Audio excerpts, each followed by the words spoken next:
Habang namamalengke ako, nakita ko itong mag-inang to. Kanina ko pa sila pinagmamasdan. So, hindi ko alam kung bakit bigla akong naawa. Hindi ako nakatiis. Nilapitan ko na lang at nagtanong bakit sila namamalimos. So, sabi ko kay ate, niyaya ko siya sa isang lugar na kung saan hindi maingay upang kausapin siya doon.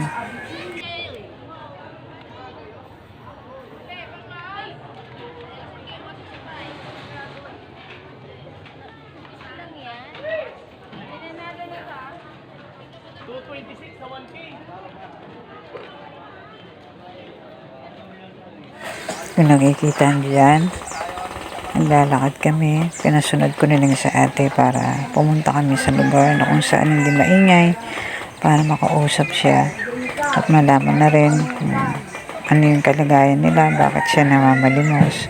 Dahil naawa ako sa bata sa sobrang init ng panahon. Karay-karay niya yung bata at nakita ko namumutla na. So, makikita nyo dyan, palabas na kami.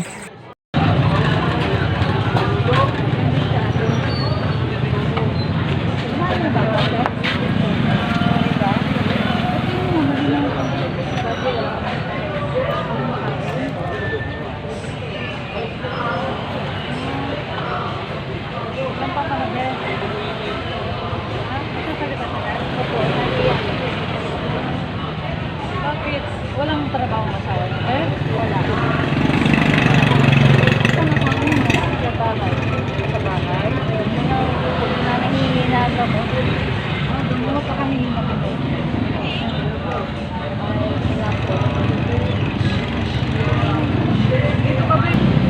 Ito, bibigay ko na lang sa ito.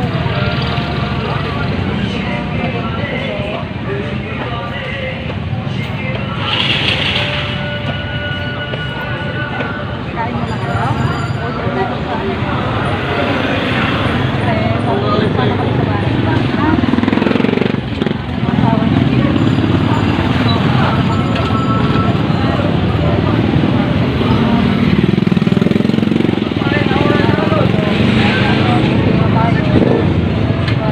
Pasensya na kayo mga kaprobinsya, naputol dyan kasi napuno na yung yung napul na yung phone storage ko sa aking cellphone, kaya naputol po yung video. Yan na po yung pinainom ko sila ng palamig bago sumama sa kanila. Sabi namin sasama na lang kami sa bahay nila para makita na rin kung ano po yung kalagayan nila.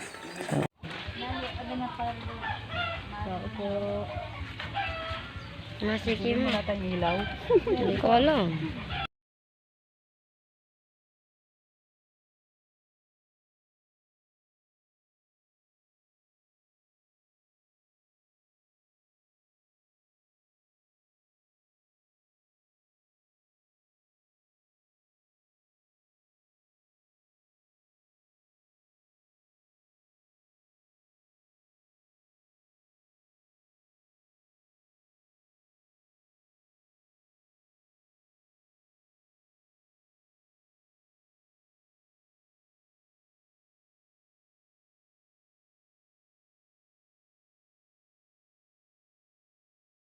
So ayan mga kaprobinsya, sumama tayo. Napansin ko po kay ate habang kausap ko po siya. Marami akong tanong na hindi niya nasasagot. Tulad po ng ilang taon yung mga anak niya. Hindi po niya alam hindi pa sigurado kung ilang taon yung mga anak niya. Hindi niya alam kung ilang taon yung mga anak. So sabi ko, naisip ko na lang na talagang meron siyang problema sa pananalita, sa pag-iisip na rin. So kaya ako naawa sa kanya. Makikita nyo dyan mga anak, malnourished dahil kulang nga po sa pagkain, kulang sa nutrisyon. Kaya po, kinausap ko rin yung asawa at medyo mahiyain, may sakit din po at may sakit sa baga. So, ayan si ate. Sana po, mga kapanood nito ay magkaroon po sana ng puso na may pagtulong sa mga katulad nila.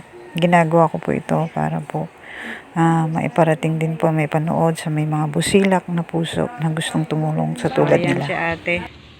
Yung kanyang anak, Dapat po yung anak niyo ay mapa-check up din para mabigyan ng vitamins. Anong ginagatas niyan? Bebram po. Bear Brand. So, ayan. Tama-tama yung bigay ko sa inyong grocery ay may Bear Brand din. Pagdamutan nyo na yung aming nakayanan, no, te? Baka sa susunod, babalik kami dito, no? Sana may makapanood nito para matulungan kayo, no? Yan po. 6 po ang kanyang anak, mga kaprobinsya. 6. Sumama po kami kay ate. Siya po yung nakita namin sa palengke na namamalimos. So, ayan. Puno na. So, ayan, kakain na sila. Anak din niya to. Anak niyo rin to, na. Pang ilan siya? Ayan, kakain na kayo? Ano yan, tanghalian na. Nga lang ako nakaano ng dilata. So, ayan, kumakain siya. Walang ulam mo. Wala kang ulam, boy? Anong ulam mo? Kanin na rin, ang ulam. Siya po yung... Pang ilang anak mo siya, ate? Marami na anak. Pang ilan siya? Nang tumbo may matay. Oh. Hindi alam ni ate. Sa dami. 6 lang anak mo, tid, eh. Ito, kakain ka na rin. No? Naku. Masarap.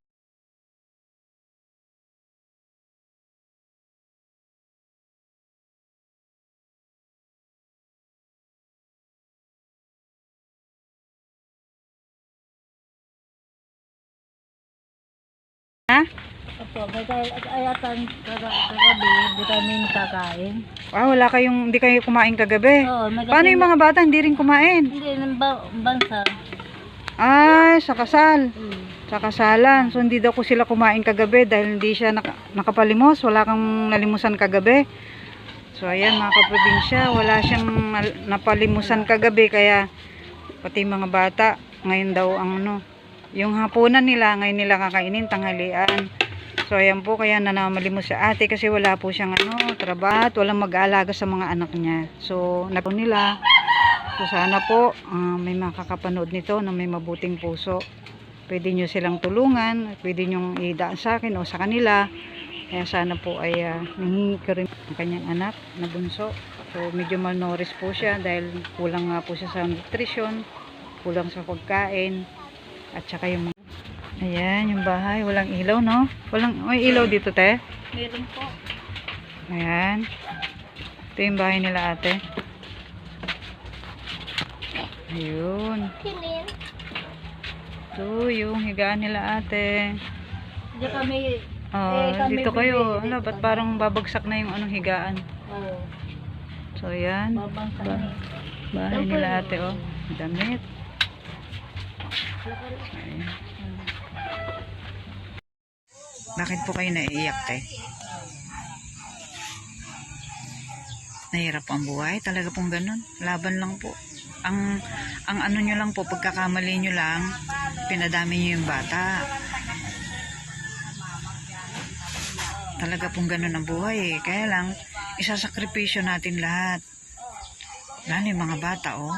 Kawawa yung mga bata. Kaya po, pasalamatan na lang natin na maano kayo, malakas pa na nandyan para sa mga anak nyo. Pero po, ang importante dyan, magdasal po tayo, lumapit tayo sa Panginoon. Dahil yun po ang gusto ng Diyos, eh.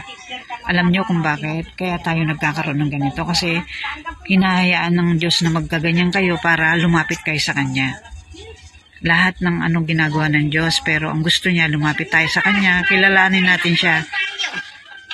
Siya lang po makakapagbigay ng himala sa buhay natin, te. Diyos lang po. Matuto tayong manalangin, lumapit sa Kanya.